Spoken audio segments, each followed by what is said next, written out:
మీలో ఎంతమంది ఫ్రెండ్స్తో బయటికి వెళ్ళడానికి ఇష్టపడతారు? ఆబ్వియస్లీ ఫ్రెండ్స్తో వెళ్ళాలంటే చాలా హ్యాపీ ఉంటుంది కదా! యెస్, ఇక్కడ కూడా నేను మా ఫ్రెండ్స్తో కలిసి బయటికి వెళ్ళాననమాట. సో మేము ఎక్కడికి వెళ్ళామంటే దిస్ ఇస్ ఇట్ కెఫేకి వెళ్ళాము.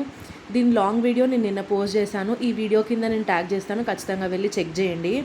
ఈ కెఫేకి వెళ్ళిన తర్వాత యాంబియన్స్ చాలా బాగుంది, క్లాసీ ఉంది అండ్ లైటింగ్స్తో మంచి కోజీ ఫీలింగ్ ఉందన్నమాట. మీలో ఫ్రెండ్స్తో ఎంతమందికి బయటకు వెళ్తే ఎలాంటి ప్లేసెస్ వెళ్తారో కూడా నాకు సజెస్ట్ చేయండి. అలాంటి ప్లేసెస్ కూడా నేను ట్రై చేసి అండ్ బ్లాగ్స్ కూడా చేయొచ్చు, మంచి కంటెంట్ కూడా ఉంటుంది. సో ఖచ్చితంగా అయితే నాకు కమెంట్ చేసి చెప్పండి అండ్ ప్లేసెస్ ఎలాంటివి బాగుంటాయో. సో ఇక్కడ మేము వచ్చేసి పీనా కొలాడా ఫస్ట్ ఆర్డర్ చేసామన్నమాట. దాని తర్వాత హాట్ బేసిల్ చికెన్ కూడా ఆర్డర్ చేసాము. దీని క్వాంటిటీ కొంచెం ఉంది but taste is so nice. దాని తర్వాత మేమైతే నాచోస్ ట్రై చేసాం, చికెన్ లోడెడ్ నాచోస్. మీలో ఎంతమందికి నాచోస్ అంటే ఇష్టం? నేనైతే ఫర్ ద ఫస్ట్ టైం ఇలా లోడెడ్ చీజ్ నాచోస్ ట్రై చేయడం. సో ఆబ్వియస్లీ ఫ్రెండ్స్తో కలిసిన తర్వాత మాటలు అయితే ఉంటాయి కదా, అండ్ ఫుడ్ కూడా చాలా బాగుంది. సో వీఆర్ ఎంజాయింగ్ అనమాట.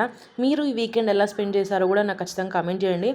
మీకు మాలా స్పైసీ ఫుడ్ తినడం ఇష్టమా? అయితే ఖచ్చితంగా కస్టమైజ్ చేయించుకొని తినడం చాలా బెస్ట్ అనమాట. దీని జెన్యూన్ రివ్యూ మాత్రం నేను చెప్పాను, ఖచ్చితంగా లాంగ్ వీడియో చూడండి.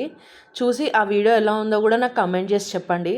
సో ఇక్కడ మేమైతే tasty and yummy food enjoy చేసి we are going back home with lot of good memories. ఇంకా చాలా చాలా మాట్లాడుకున్నాం. సో మీరు ఇలాంటి క్వాలిటీ టైం స్పెండ్ చేస్తారో కూడా నాకు చెప్పండి. See you until the next video. Bye.